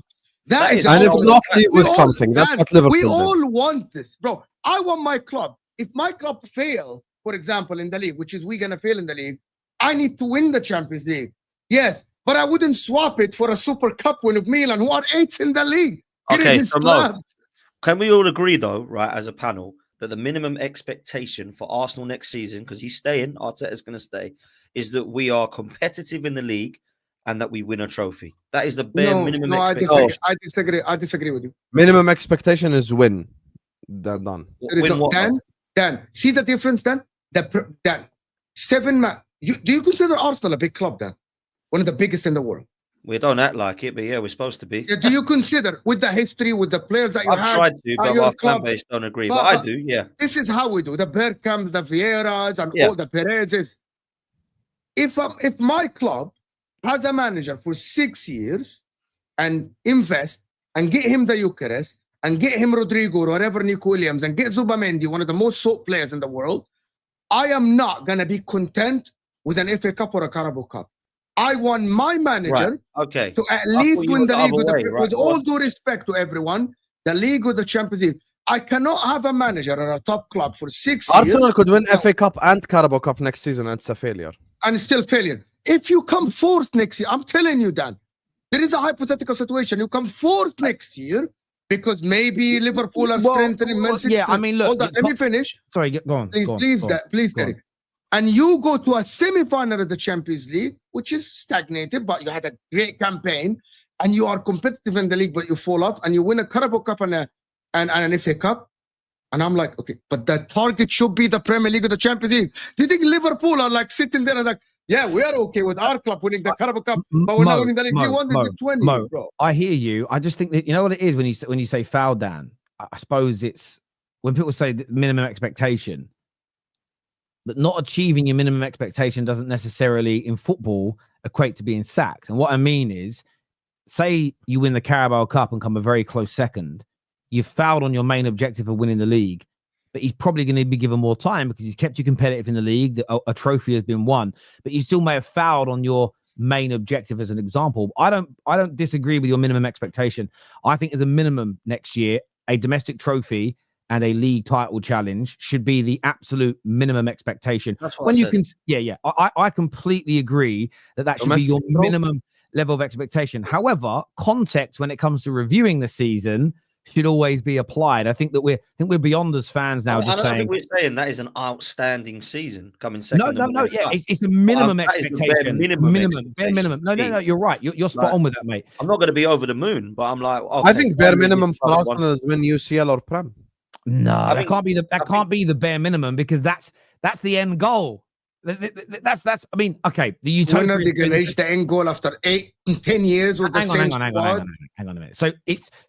Yeah, look, winning the Premier League and or the Champions League for Arsenal is the utopia dream, right? It's winning the biggest competitions. How can that be the minimum expectation? But for them, it is. Then no Arsenal fan goes into the season, barring Ty, saying, "I want doubles and trebles and quads." They want to win the league. Utopia right there. Yes, but again, but you're fucking hell. You're looking at it from a Liverpool fan's perspective. No. It's philosophy. Utopia is philosophy. Utopia is the best case scenario. Utopia is a society where there is no fight, where there is no problem. Utopia is winning everything. Okay, no, yes. Them winning the Premier League after spending 900 million is not utopia. It's expectation. Again, but what you're talking about here is your mindset changes. You know, there are people in this world, and I'm going to make it a little bit dark here. There are people in this world that are starving, hungry, and don't have homes to live in. They don't sit there in that situation going, I want a mansion with 50 bedrooms and maids and billions of pounds. They want some water, a dry room, some warmth, and a little bit of food in their belly. No, so listen, the point I'm making is how the hell is that? It isn't a wrong analogy. Because not starving. They're not homeless. But you're not letting me finish. That's why, again, you're getting confused. You're listening to respond and not to understand. I'm showing you there is a spectrum when it comes to your expectations and what your dreams are. And the more successful you become, the bigger your dreams get. And what I mean by that, when we look at the Arsenal perspective, I haven't seen a single gooner, whether you're the top of Standard FC right down to Arteta can have my wife, right? If you're in that mix, I have not seen an Arsenal fan go, the minimum expectations winning the league, I want that quad. That's the dream this year. The utopian dream is the quad, because they're not even at that stage. They might want to get there one day. Liverpool fans weren't talking about trebles and quads when you hadn't won the league for 30 years. It was, please win me the league. Please win me the league. That's what you guys wanted. Now you've done it a few times. It's, I want back-to-backs and I want doubles and I want trebles and I want to do it all in one go. You grow to these things. Come on, no one is sitting there. Do you know what I'm saying? It's and doing that, you're taking it out of context a little bit. Let's go. I'm not taking it out of context at all. Guys, listen to what you have to say. We're moving on to the super chats. There's so many to get through, and we're going to run out of time on the show. Sorry. I can't respond. Well, we both said our bit. We're not going to change each other's minds. You think that, I think different. Because I kept the same energy for my own club. That's fine. I said when we won the Carabao Cup and the FA Cup and we lost Champions League and Premier League, I said we failed. Did I not say that? I said we failed this season. Again, okay. Listen, I've already said what I've said about how different clubs see it. You already won the league a year before, right? So I get your dreams get bigger. I get it. I absolutely right. I agree with you. Your dreams get bigger. Arteta has huge pressure next year, not just own fans, even rival fans' pressure. It's crazy. It's what happens when you're at big clubs, my friend. Terry debunked the extremists very well. They there should be criticizing Arteta for not winning trophies, but swapping a season with Palace is a crazy take. It's a reductionist view. It's a reductionist view. It really is. Instead of setting expectations for next season first, we should set expectations for the summer transfer window based on how it goes. We can set the season's expectations. Well, I saw Arteta get a lot of stick for that yesterday, Dan, because he said that the board have now got to deliver me players. And it seemed to upset a lot of people that he said that. I didn't get why that would upset anybody, because this is what I mean by standing there eating themselves. I thought the managers were meant to put pressure on the Bulls publicly. Look, I thought it was a bit strange, if I'm honest. We're all crying out for players. We're all crying out for the summer. He says we've got to deliver that, and people get a little bit of the hump. The thing I did find a bit strange is that he was actually making some excuses about why we are in the position that we're in, saying that we've dealt with these circumstances and nobody else will be able to, and any other manager would have us down in a ridiculous position that we can't even think of. We're second. We should be proud of that. I actually thought that was a little bit embarrassing, if I'm honest, because as much as I do think that second is obviously the best after first, I don't think that is something to be extremely happy about and seen as an achievement, in my opinion. But some people would disagree. I get that. Only a Premier League or Champions League will be good enough for Arsenal. Agreed.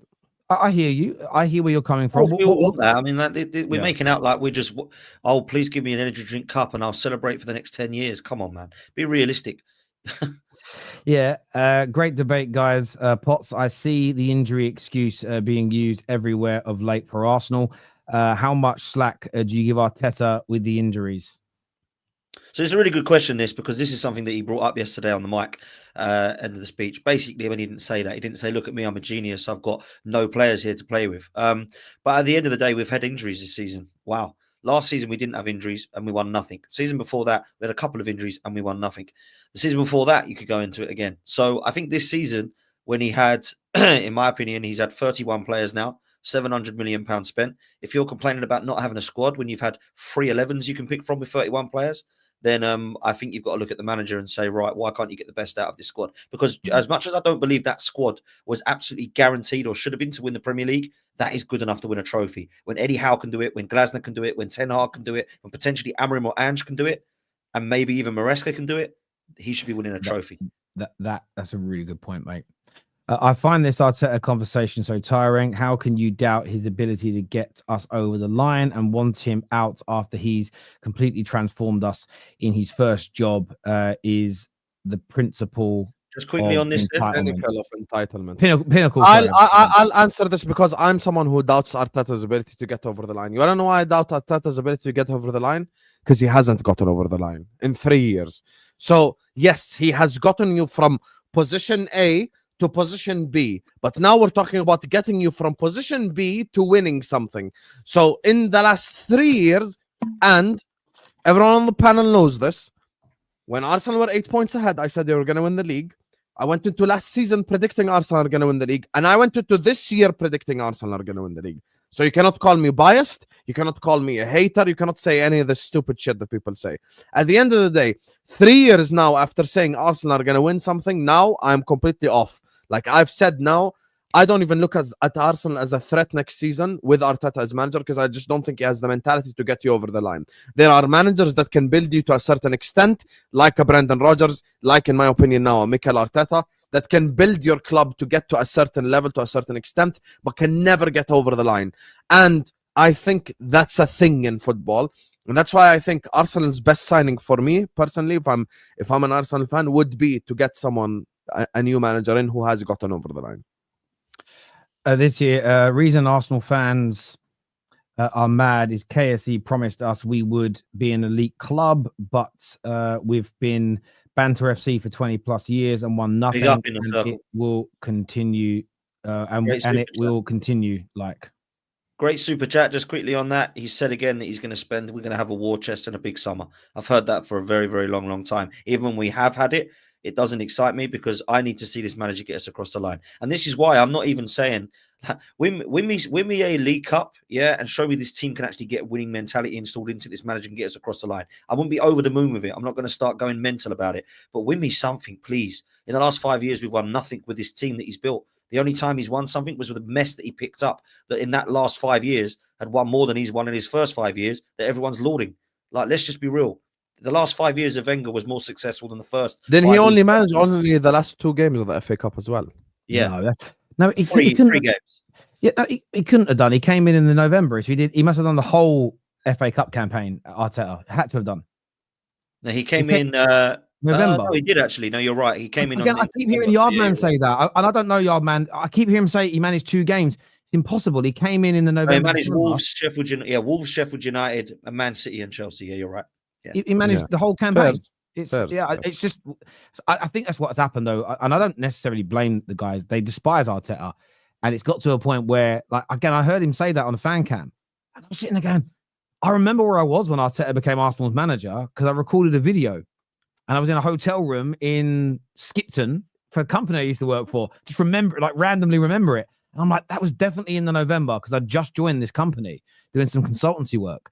And I heard the Yardman say that yesterday. And you know, when you start questioning your own reality, you're like, that couldn't have been in like, it was 2 games. I love Yardman, but he gets confused sometimes, bless him. Yeah, and it's fair. But I'm not an Arsenal fan. So I was like, maybe I misremembered. Like the other day, I had to correct him because he said we moved to the Emirates as Invincibles. And I was like, come on, bro, you're getting your dates mixed up. No, we didn't. Mo, different success standards for different clubs. Okay, so okay. So we're saying that Arsenal are not a big club enough to actually target the okay. If Arsenal fans want to have this conversation with me, fine, we can. If you want me to treat Arsenal like Roma or Lazio, or you want to treat them like Real Sociedad or Athletic Bilbao, fine. That the cup is good. It's okay. So no, man, it's all right, bro. Go on, Mo. It's all right, bro. I will from now on the show, Sunra, once you send a super chat, I'll treat you like exactly you're like Aston Villa. Fine, great. Yeah. All right. I hear you. This here says Cunha will improve our attack, but we need a number 9. 100% Ronnie. Again, Man United, we can't just sign Cunha and then be like, "Way, we're fixed." That would be a crazy bit of notion to have. Terry, why do you defend Arsenal? It's not about defending Arsenal. Because as I've already stated, if you listen very carefully, this Arsenal conversation with trophies and swapping seasons for people, I'm now hearing fans from all clubs talk about it, including my own. So it becomes a discourse that then infects my football club. And for me, how good you are in the league is the bread and butter, is a standard you should be fighting for to be at the top. Yes, you want trophies along the way, but I'm hearing United fans go, I agree with those Arsenal fans, actually, and those pundits that go, just trophies are all that matter. And whether you're 17th or whether you're second, as long as if the team that comes 17th wins a trophy and the team that comes second and challenges for the league doesn't, you're better, you're more successful. I don't necessarily... The new kit came out yesterday, Tel. Do you want me to get you one? Are you good?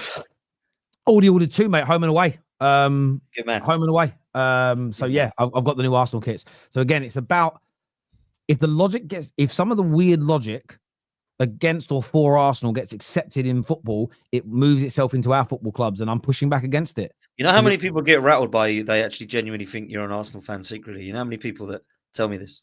Oh, mate, it's just because I get it. Funny. It makes me laugh because I genuinely know that you actually don't like us, and it's quite funny. So anyway, but it's the logic. Or I can't. What it is, I think, as I've got older, I can't I would rather be in the Europa League to try and win it than be in the Champions League. It's only Arsenal fans who are saying this. Maybe one Newcastle fan yesterday, and I said the same thing to Strasbourg Steve. No one said I was a secret Newcastle fan for saying they've got to do it. But I've never heard Liverpool or Chelsea or City or United fans say this. So therefore, I can't be seen as defending them in that way, because there's never been a Liverpool fan that's gone, I'd rather be in a smaller competition or a lesser league to win it than try and win the biggest competitions in the world. It's never been said by a single Liverpool fan ever that I've ever come across. So of course I don't have to defend it. Equally, I've never seen so many lies said about a football club before. And again, I criticize Arteta a lot, and you've been on show. All of you have been on shows with me this year. Bad summer window. Shouldn't have put so much faith in Odegaard. Bad substitutions in games, as an example. Did it in the PSG game. Terrible approach to the opening 5 minutes at the Emirates. They shouldn't have pressed so hard. Blah, blah, blah, blah, blah. That all gets forgotten about when it comes down to me defending Miles Lewis-Skelly, because you've got Jamie Carragher on television saying he's having to be kept out the dressing room because Arteta thinks he might have an attitude problem. I'm not going to stand there and let that slide. Equally, I was doing the same thing 10 years ago for Raheem Sterling, when ironically Jamie Carragher was saying he's a scumbag, he's only cares about money, doesn't care about winning. I was defending him. No one called me a Secret City fan. I don't know why. But anyway, it's a way of deflecting from the argument and not having a debate. It's not massive pejorative, but there we go. Does Kerkez and Frimpong indicate that Liverpool are going to change to a 3-4-3? Aren't those players wingbacks? Nope. Slot system has nothing to do with 3-4-3 at all. Also, Kerkez is not a wingback. He plays left back for Bournemouth. They play 4 at the back. Guys, right wing backs have been made right backs before, and left wing backs have been made left backs before. It's really not that deep. This year, thank you, Patrick. Howdy, gents. Arsenal need 2 forwards, if you ask me. Garassi alongside Gyokeres, Jamie Gittins, or who's that? Adingra. To give Martinelli competition. I mean, one of the players, Nikhil, that Arsenal have been linked to today, I'd love to get Potsy's view, came out quite late yesterday. Brian Mbeumo may be a target you also look at this summer.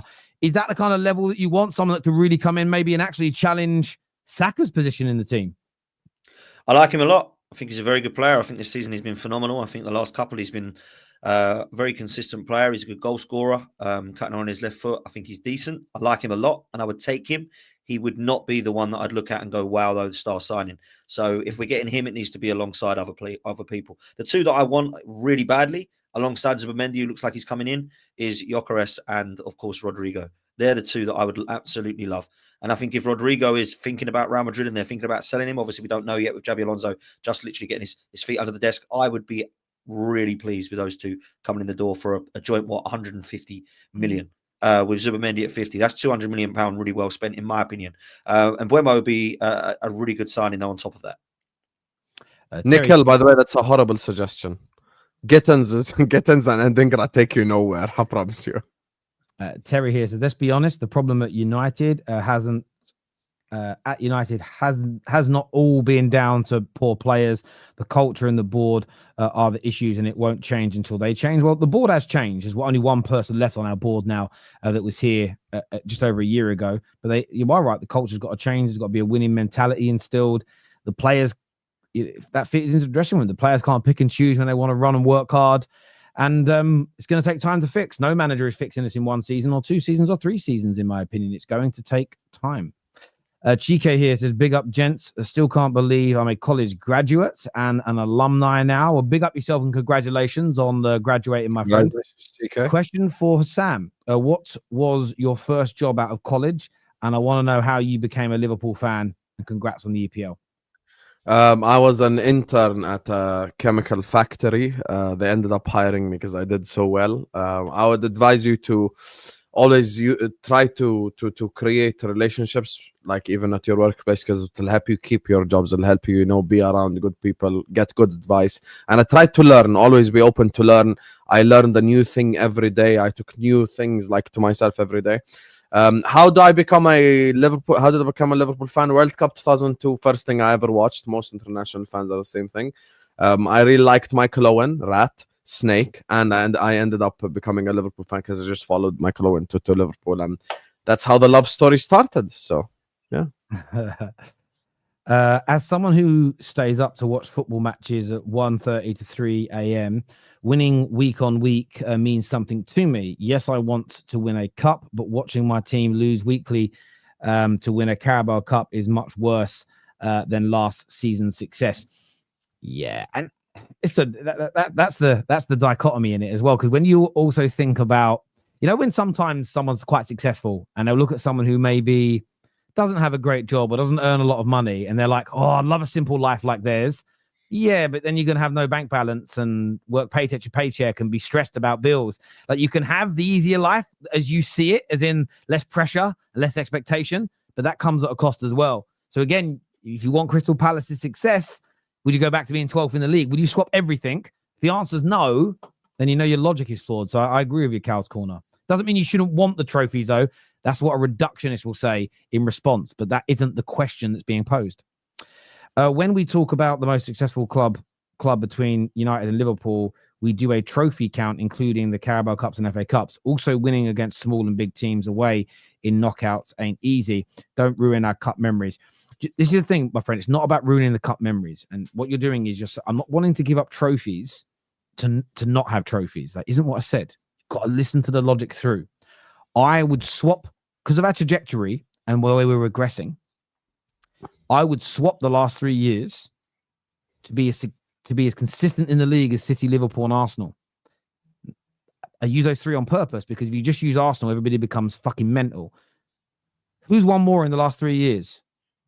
And bigger things: City, Liverpool, and Arsenal, or Man United? City, Liverpool. I want to be at their level. I don't want to be where we are now. And if someone gave me a magic wand and goes, give up these last 2 trophies in this final, and we can go back in time and you'll be as consistent as those 3 teams in the league, I would take the chance that we might win even more or win bigger trophies. This is what you're not hearing in the logic. If we're playing a game of we can swap with people, that's what I'm swapping for. Tell me why that's wrong. I want to be able to win the biggest trophies. I want to be able to win the league. That's the bread and butter. Sir Alex, Sir Matt, the whole club's been built on that. I'm not undoing Man United's history and heritage to score points against certain teams on Twitter. No, never doing it, my friend. Sticking up for my club. They say Savinho and Doku are better than... By the way, we haven't even mentioned that City got beat in the FA Cup final by Crystal Palace, by the way. By the way, Pep, first manager ever in English football history to lose back-to-back FA Cup finals. Just want to put that out there for the legacy debate that's going to come in a few years' time. Wenger never did it. Fergie never did it. Back-to-back defeats in a final. Just putting that out there. By the way, the 2 teams, mid-table teams as well. Can't forget that. How does a manager take a team full of bad players to second and the semi-final of the Champions League? If players are bad and the manager is bad, both can't be true. Still doesn't win you anything, though, but I know what he's saying. Mm. But yeah, Doku, I don't rate him at all. And Savinho, I think he's a good player, but I don't think he's had a great season, if I'm honest with you. I think a lot of people were expecting him to be absolutely light up the league and be superb from Girona, but he hasn't at all. I think Doku is, for me, people might think this is harsh. I don't look at Doku and think he's much better than Alan Saint-Maximin or Iwobi. Adama Traore looks brilliant, but flat as to deceive, in my opinion. Yeah, they've got a lot. The output's got to come for those two. What do you guys make? What do you guys make? I spoke to Mo on Saturday, but what do you guys make of City on Saturday?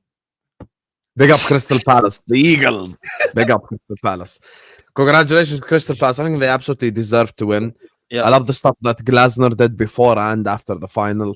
I love the fact Crystal Palace won that game, the first ever trophy in their like club's history, which I think is just magnificent, to be honest with you. I think they deserve to win the game. I think obviously Ruben Diaz was crying away at Southampton that Southampton did not attack them. I mean, Crystal Palace were never going to do anything different. I think the goal that they scored was just fantastic. Unbelievable hold-up play from Mateta, plays it to Munoz, who has an elite pass into Eze, and then Eze puts it in the back of the net. And, after City missed that penalty, you kind of thought that was written in the stars. This is the year of the hoodoos being broken. Bologna's first ever trophy, Crystal Palace first ever trophy, Newcastle first ever trophy in 70 years. Hopefully Spurs' first trophy in 15, 18, whatever years as well. Hopefully, so I think they deserve to win that game 100%. I think Crystal Palace in the final played an absolutely elite tactical game. And they limited Manchester City. I think Pep Guardiola came into the game expecting to face a Crystal Palace low block. That's why he started Doku, Savinho, Marmoush, and Haaland all together. I think Haaland is an absolute disgrace for not taking that penalty. People go like, oh, look, Salah only has a penalty goal against Spurs in the Champions League final. Yeah, but he did it in the Champions League final in the second minute with the pressure of the world on. So I think, the fact that Haaland did not take that penalty is a disgrace. I think he should have taken the penalty. He should have never given it to Marmoush as the big player in the team, but he ended up missing it. And for me, I think Palace deserved it. I don't know what Potts thinks. I thought they were magnificent. I thought the fans were outstanding. I loved seeing that. That, for me, is what the FA Cup is all about. And I can say that having seen my team win it a lot of times, 14. So, look, I've got to be honest. Look, jokes aside, I thought they were brilliant. And do you know what? I actually think Crystal Palace have got a really good 11. Like, really good 11. I thought Dean Henderson, I know he should have got sent off. I thought he was outstanding, though. Other than that, they've got a really good back line. I know Tariq Mitchell had a mad moment to give away the penalty, but I think he's a very good left back. I think Daniel Munoz has been one of the best right backs in the league. I think Lacroix and Guerhi have been a brilliant partnership. I think Adam Wharton's going to go to the very top. I think he's a very good player. Big fan of Eze. They've had some very underappreciated players this season in glimpses, Will Hughes, Kamada. And then you look at what, Mateta has done. I mean, people were saying like he can't get in ahead of Edouard and all these guys, but now look at him. He's clearly the number 9 that Crystal Palace need. I think Glasner to win 2 trophies in the best part of a few seasons in 4 years, I think proves that he's got that winning mentality. And I think that that's a very good appointment for them. I like their scouting network. I think the players they bought from the Championship, Crystal Palace, have been brilliant. And I think that, Parish is taking them, to where they all want, and that's a trophy. I think they were fantastic. What I took away from it from Man City's point of view was Kevin De Bruyne looks finished. He was so bad. Like, that's one of the worst games I've ever seen him play. He was absolutely awful. He's giving the ball away. He was terrible. He had nothing. I thought he was terrible. And if I'm honest with you, Pep looks really rattled. To grab hold of him the way that he did, I thought was a little bit disrespectful. It's not Dean Henderson's fault he did not get sent off. It's the referee and VAR's fault. So go and have a shout at the referee. I don't know what he was saying there. It did not come across well. And Dean Henderson was just like shouting back at him, saying, look, go and have a shout at the referee. Don't have a go at me. So I didn't think he took it very well. He is one of the worst losers, Pep, by the way. And I appreciate everybody wants to win, but he is terrible when it comes to him losing. I think he looks 100 years older. He's been using his face as a scratch card most of the season. The guy is just, looks like his time is coming to an end as a kind of an era, not as a manager. I think maybe his time at Manchester United is coming. Manchester City is coming to an end. He could turn it around next season and be unbelievable because it's Pep Guardiola, right? But it looks like the era is coming to an end at Manchester City and they've got to rebuild. They need a lot, bro, to actually win the league next season. They need a lot of players. The wingers are not good enough at the current moment. The attacking mid is not good enough. The defenders are leaking. And I think they need a lot, to be honest. They need way bigger rebuild than Liverpool, for example. They need a bigger rebuild than Arsenal. Like, you look at the team, bro, like, this is lackluster. Where is the Mahrez? Where is the Sanes? Where is the prime Kevin De Bruyne? There is no one there that takes the game by the scruff of the neck at City. And his system is good and everything. But I looked at this game and I'm like, we really lackluster. You really like difference makers. Omar Marmoush, he struggled without spaces in that game. He had a stinker, to be honest. Erling Haaland is a shell of himself this season from the last 2 years. And if Kevin De Bruyne is not creating for him, who else is creating for the guy? If they don't get Wirtz and they go for someone else, Reinders is good, but again, Reinders play for Milan. I'm not sure if City will actually be favorites to win the league. Hey, the Stockport Stuart Downing was supposed to be that guy. Bro, you look at this City team and they need a lot, to be honest, to be able to challenge Liverpool. If Liverpool are getting Frimpong and they get Kerkez and they get a striker next season, Liverpool are definitely favorites above City. Yeah, now you are right about that. Pep did look really rattled. I think they need a big summer. Pep's always, and he's earned it by what he did at Barca and what he done in his career. But the one thing he hasn't really been through, not like a Jose that built a Porto team up to be the best in Europe. What Fergie did with Aberdeen and what Fergie did with Manchester United, and I'm picking greats here. What Cloughy did with Nottingham Forest, where they kind of took over teams that weren't the best and turned them into the best. What Jose did at Milan, like what he did at Inter. You guys weren't like this. You weren't what you were before he arrived. Pep's kind of, by no fault of his own, stepped into a team. He had brilliant players at Barca. He made it work straight away, which is a testament to him. But he's never had to go through that adversity that other managers have. And you see in these moments, he's never been there. So it's hard for him to handle, I find. And it's going to be interesting next year when you look at the deals that Liverpool are doing, you look at the deals that Arsenal will link to, and there was a lot of shameless City fans that do the whole, oh my God, we won one game across all comps in 13 matches and Arsenal are still only 5 points ahead of us. They lie a bit. They were 6 points ahead of Arsenal when that bad run started. So there's been an 11-point swing. And some Arsenal fans are asking for their manager to be sacked. And Pep's but he's still ahead of Pep. Shows how bad City's season has been, if that makes sense. And they spent £200 million in January. And I don't think we should forget that. Because they were praised for doing it. Look how serious they are. They improved their league form slightly, but by and large, I mean, he ain't using any of the new signings, barring Marmoush. Only Marmoush, yeah, that's it. Yeah. But that's 200 million, and they're going to drop 250, 300 million. That's going to be a 500. You've got to put this into perspective. By the end of this summer, from January through to this summer, they're going to spend almost over 2/3 of what Arteta is slagged off for not winning the league with. Arteta is rightfully criticised. But I saw that there's a clip. I haven't listened to the whole thing yet of Obi Mikel slagging off Arsenal for spending 700 million. And they're like, mate, in less time, your club spent 1.5 billion. What are you here having to go Arsenal? And you do need that perspective sometimes. And when it comes, but you bring it back down to Pep, he has to make his team better next year with what they're going to spend. Because you can't be champions of England, best manager of all time in City fans' eyes, drop £500 million on your squad and not become a superpower again. You can't do that. The criticism would have to be massive if they foul next season. Let's take a look at some of these comments here. This here says United more successful in the last 3 years than Arsenal. Facts. If we reduce it to trophies won, you can make that argument. Hilarious thing about the cup talk is we don't need to speculate. We've been there, and all the fans back then were talking about competing in the Prem. This is super duper true, bro. Like, just if they win the cup and they are 8th, why are we so crap in the league? When are we gonna challenge for the Premier League, bro? Like, it's spot on, bro. This is why that goes in.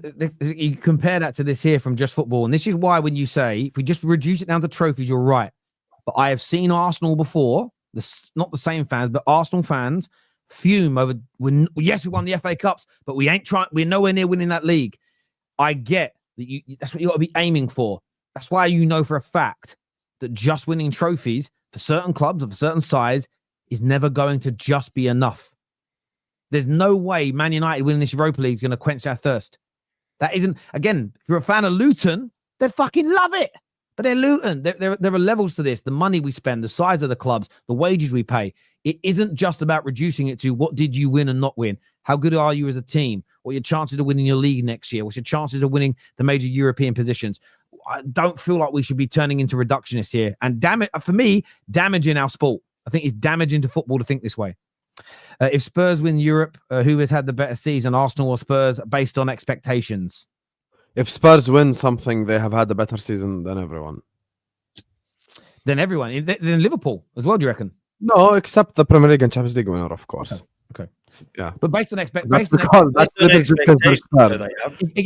this is where this is a specific super chat based on expectations. Yeah, no one ever predicts them to win anything. You could argue if we frame it in that way, it's probably Spurs. Yeah. There's context to it. Context. My biggest worry about Arsenal is that a striker doesn't necessarily solve our issues. We're bottom 3 in the league for chances created. That isn't a true stat at all. You are currently, I saw the super chat, so I went and looked. Sorry if this constitutes as defending Arsenal. I think you're 4th in the league for big chances created. You're 4th for XG. You're 5th for key passes or chances created per game. In terms of big chances created, I did search that as well. For some reason, I stupidly shut the... I don't know where you're getting this. Maybe it's from...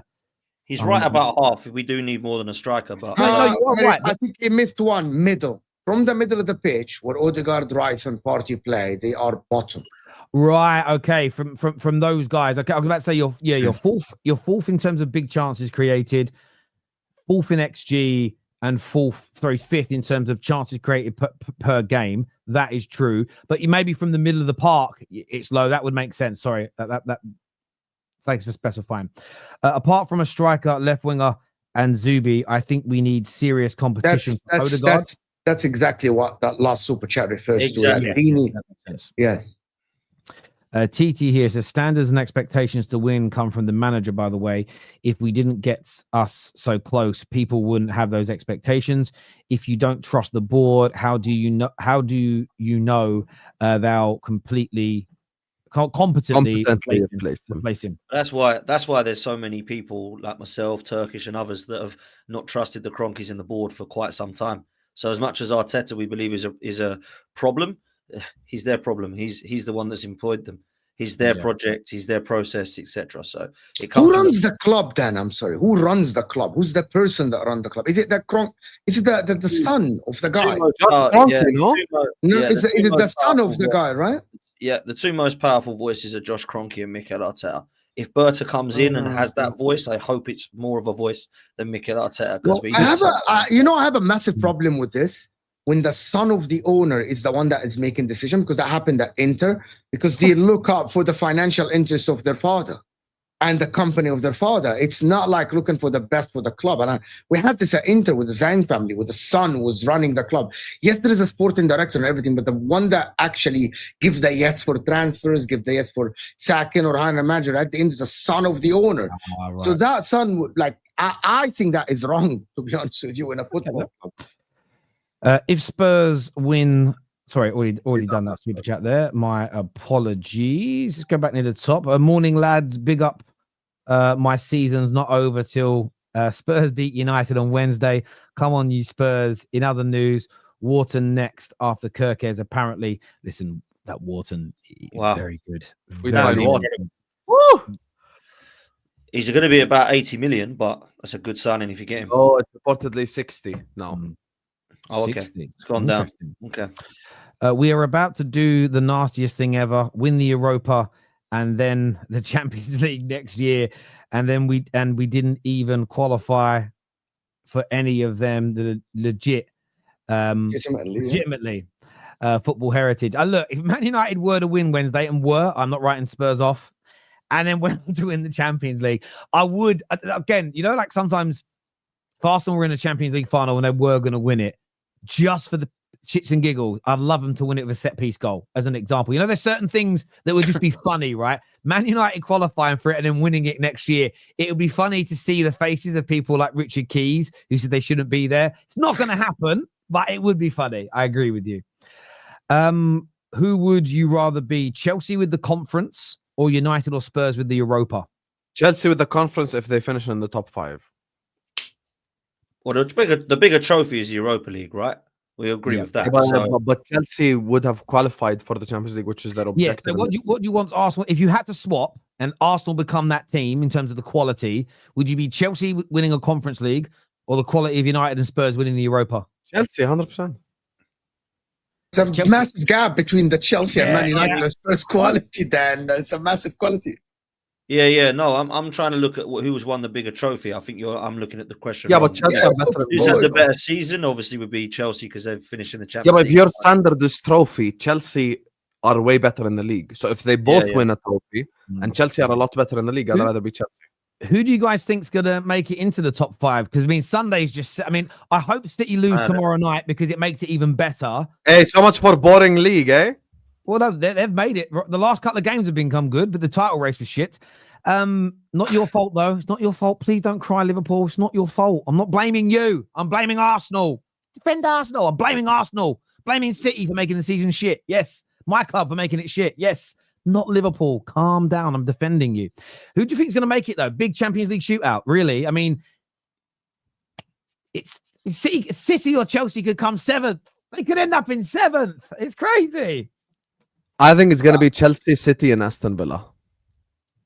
Newcastle win the last game, Sam. You know that. No, nope. Everton at home. Newcastle play their bogey team, Everton, without Isak. No, Isak is going to play. He was Everton are Newcastle's bogey team. No, I think it'll be Chelsea, City, and Newcastle. I think it depends. To be honest with you, I don't trust City to win. You know, guys, if Chelsea lose one of the 2 games, which is Fulham away and Bournemouth, it's not in their hand. Right? City, even if City. If City lose one game, but I trust Pep to get over the line against Bournemouth and Fulham. Come on. Maybe I don't trust. Now that they've lost the FA Cup as well, they'd be even more motivated tomorrow. I'll be honest with you. We'll see, but I think City are in danger of missing out on Villa's record at Old Trafford is horrific, by the way. I know they're but that's when is that game done? After the Europa League final. Yeah, true. Just saying. Just saying. I can't get excited for this personally. Some people get really into this. I don't get excited about finishing 5th or 4th or 3rd for me, but some people do. And if they want to say that's been a brilliant league campaign, then cool. But for me, it's a bit meaty. So that's what I'm with. But I think that's what Mikel Arteta do. He made you a Champions League participant. So that's why it's for you. It's okay. For them, it's not. Chelsea have missed Champions League for the last 2 years. For them, it's a massive deal. For Aston Villa, Newcastle. I hope Chelsea and City miss out. It would be nothing short of hilarious, but I just don't see it. if City don't even play any competition in Europe next season. No, I don't want They're that. in I the don't want them to conference. have one That'd be game a week. hilarious. I don't want The that. conference will be amazing. Watch Yes, them I against want them Liga to get Warsaw. conference or Europa. That's the best Like case. that would be absolutely hilarious, bro. Like just the City traveling to play Liga Warsaw and F9. I think that would be great. I would love that. No, it would be funny if I could pick a team to be there. It'd be great. It's just it'd be great. It'd be great to watch City at that level. I'd like Forest and Villa to get it. I would, and Newcastle. No Forest, bro. I don't want to see this. No, I don't want to see Forest in the Champions League, bro. They're gonna get knocked out in the first round, bro. I don't want to see Forest. Yeah, if I could pick, I'd go Forest, Villa, Newcastle, Chelsea. No, Newcastle longer term are such. Now, Newcastle long term are such a threat if they start increasing that revenue. I'm starting to get to a point now where I'm like, nah. You know, like when you're younger and you grow up on a housing estate, there's always that kid. There's that kid that everyone like takes a piss out of, and you got to be very careful. They start getting to an age where they start getting a bit big. You're like, hang on, he's getting tall. He looks like he's going to be strong. I'm going to be cool with him there because in 10 years' time, when he's 20 and I'm 30, he might smash me up. Like, do you know what I mean? So I'd rather, if I want to keep Newcastle down now because they'll become a threat. But no, I'd like Chelsea in it. I want Chelsea, City, and Newcastle, to be honest. That's going to be. I'm also thinking about it as I'm thinking about it as a content creator and what's going to make the better Champions League nights. Like if City, the only time anyone cares about City in the Champions League is when they lose. But with Chelsea, you know, there's good conversations to have when they're in it. Same as with the other guys, I think. So yeah, fuck City. As a Gooner, I want Chelsea to finish outside the top 5, United to win the Europa. Please, football gods. It's been a brilliant season for us at Liverpool fans, you get me? So I hope it continues. And I hope Spurs win this Wednesday. Come on. I bet you do. By the way, when we were winning FA Cups regularly, I don't remember any of these conversations about having a better season. We were called FA Cup merchants. It is true. That is absolutely factually true. For some reason, anybody that wins a trophy now, it's like better season than Arsenal. That never used to happen when we were winning FA Cups. No one mentioned that. And Arsenal had a better season than. It's so true, man. KJ and I attested this. I remember doing a show where Igal was like, we had a better year than the Man United. I think we came second under Ollie. You won the FA Cup. I think it was that same year. And we just said, yeah, you won a trophy, but we were second and we were getting better at the time. It's like, I wouldn't swap to be where you were 8th in the league because next year, I mean, we didn't get better, but I still wouldn't have swapped the seasons because of the progression that we made. So again, when we're defending Arsenal, I'm keeping the same energy that I've always had. It hasn't changed. It's certain man online are changing just to shit on Arsenal. And again, that impacts the way you treat your own club. So you've got to be very careful with these things. When it goes beyond banter, like a bit of a laugh, yes, but the thing about Arteta, let's say he wins a trophy, is that enough? Can he consistently lead Arsenal to trophy? Well, that will be the next conversation to win the league, yeah, but it took 6 years. Can he retain it? That you know the goalposts will get moved, Potsy. You know they will, bro. You know they will. 100%. But at the end of the day, we want to dominate. We don't just want to go Premier League. Oh, good, right now let's relax for 10 years. I don't want anything else. You're not big enough. You're not big enough to dominate, as per Terry. So you got to look at how big Arsenal are, because he said that you're not Liverpool or Man United. So you're not a big club enough to dominate. That's what Terry said earlier. I didn't say that. What words in my mouth? I didn't say those things. He told Osam, but you're looking at it from a Liverpool's perspective. No, I agree with Potsy. If they start winning the Premier League, then their dreams, their end goal moves. Okay, well, let's start retaining them. Hang on, why can't we win a Prem and Champions League in the same season? They'll move on to that. But I think, again, I can't. Arsenal have never dominated, though. But this is exactly it. Not in my lifetime. That's why they want to win the league. That's why most go want to win the league first, then start thinking more about dominating. Like, I don't know. Maybe I'm wrong. I just feel like that's the next stage after winning a league title. Clubs have dominated: Liverpool and Man United. And City. Like, City dominated the last game. City. You are right. They're the only ones that have done back-to-backs and all that kind of stuff. Yeah. 6 years means expectations grow. They're doing well and been building. But after next year, if you don't cross the line, you do look elsewhere. Listen, SK, I've been saying for the last again the same thing last May. For this, for me, I've been saying it for the last 2 seasons. Arteta's now being judged on what he wins for the football club and keeping them consistent in those league title races. For me, I'm still confused why people can't compartmentalize. The rebuild's done. Well done for doing that. That's an achievement in itself. Now, start winning the trophies and maintain the levels that have been set in terms of league positions and challenging. You can just have both those conversations at the same time. It's very simple. People who give injury excuses, ask yourself how many of our injuries were because of overplaying the players who overplayed them. Very good point. Very Preston Derby played Saka. Jishir says Paul took over 30 years in a pandemic to win their first Premier League. It is very easy to say Arsenal need to win everything next season. Liverpool won a Champions League right before that. Well, what are we talking about? And we won the pandemic, by the way, was Manchester City's league title, not ours. We won it when there were fans on the stage.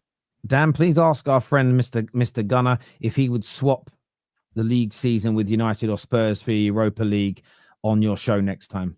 I can already answer that for you because he already said that he would. Yes. I didn't see that, but I knew the answer was yes, he would. But that's his ideology. That's what Lee believes in. He wants trophies, man. He wants trophies. Doesn't care about league finish. And he always says that when we won the cup double in '93, that nobody cared about us coming 10th, which is actually true. Nobody remembers where we come. So I get what he means. But anyway, we'll move. Dan, is Max Dalman really up next? Yes, he is. And he looks phenomenal. I've never seen someone so good at this age. It is absolutely scary. And is he like Yamal level? I don't know. I wouldn't go that far, bro. But he's very, very good. I'll tell you, all I can say is I've not seen a 14 or 15-year-old this good.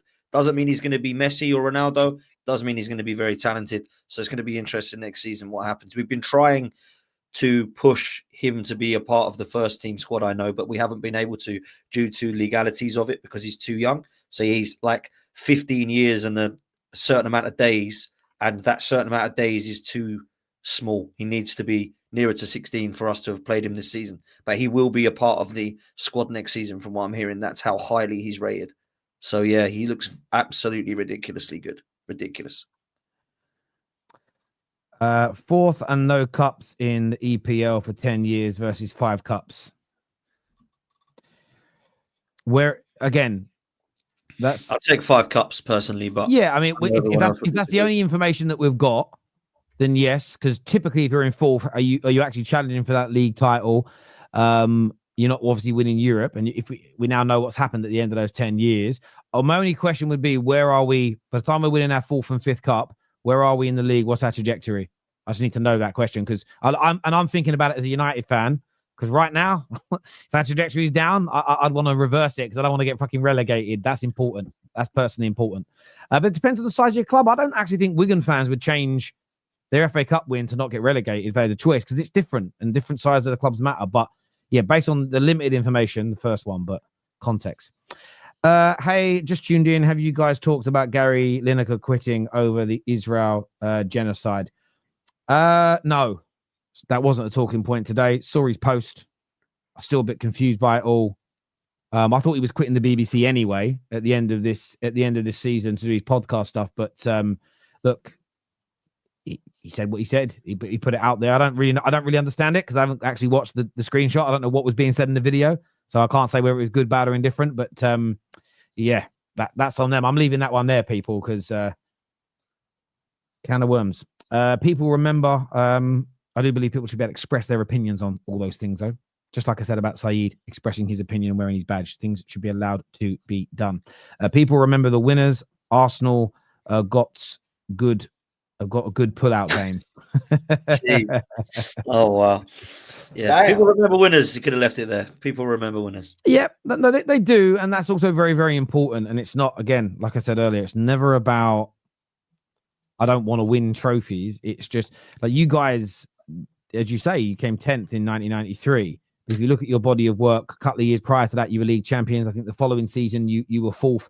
And then you got to a position where you were regularly then league title contenders. That's why no one remembers that you were 10th. But if you won that league double and the next year won the FA Cup, but you were 17th, and the next year you got relegated and then you never got back into the Premier League, everybody would remember that you were 10th, then 17th, and then went down. So it's the league form that came before it and after it that stops that one bad league season being a problem. Man United were first, second, dropped to 17th this season, won the Europa League, next year we're challenging, I wouldn't be bothered.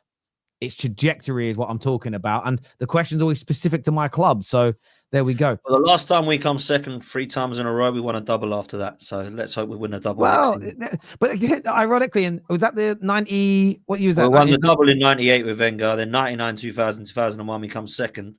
And then 2002, we did the double when we won the league. And ironically, a lot of Arsenal fans say that those 2 double winning teams are your greatest ever sides. They were. Which, They were. again, this is why it's important to not just reduce it all to trophies. Because based on, you never would have done those doubles if you were as bad as Man United and Liverpool Spurs are now.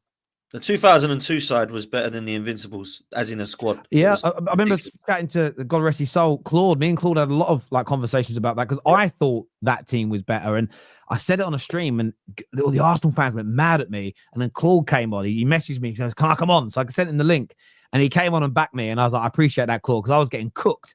But I really did think that team was just better. They just didn't go invincible. Didn't lose away from home. Did the double.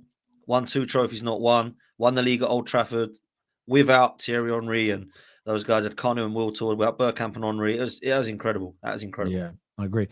The trophies and better season debate is a preference thing. Some guys wouldn't mind a girl that's a 3 out of 10 because at least they have a girl, whilst others would prefer to be alone and place their efforts in getting an 8, 9, or 10. It's great. Now it's a good analogy. It's a good analogy. But some of these individuals are like, I'm going to get with a 2 out of 10 that I don't really like and I don't really fancy and I don't want, just so I can go, ha ha ha, you haven't got one. That'd be strange. That'd be a strange behavior. Do you know what I mean? 6th in the Premier League and win the Europa. Is that better than 4th and contenders? Yes. Yes. How close to being contenders and how far? Again, the questions I would ask: how far is 6th place off top, and how far is 4th place off top? That would be my question to give that context. Because if you're 4th, but you're 1 point off winning, 2 points off winning the Premier League, but you're 6th and you're 30 points off, I might go with the team that's 4th because the next year you might win it, right? To the Arsenal point we just had, second, won a double, which was massive in the 90s. That might be better than being what Chelsea were in the 90s, which was a cup team that never challenged for the league title. Arsenal wouldn't swap their 90s for Chelsea's 90s up until that, from 97 backwards, knowing what they then did. Just because they were the more consistent team, they won the bigger and better trophies in the end. So, yeah, context is needed. It's a great debate, great conversation. Boys, I always love sitting here on a Monday morning talking with you. To the viewers, thank you for tuning in. This is redirecting you to Judge Mo's channel. So go check out Judge Mo right now. Go and support his platform. And I just want to say again, thank you to everyone that got mine and Mark Goldbridge's podcast into the top 20 sports podcasts in America. And I have just told me as well, Spotify, top 30 in the world over the course of the last week, which is just honestly mind-blowing. I've just gone above Shannon Sharp as well. Can't believe it. So thank you all. It means a great deal to me. Until next time, take care. Goodbye. God bless. And we'll see you all again very, very soon.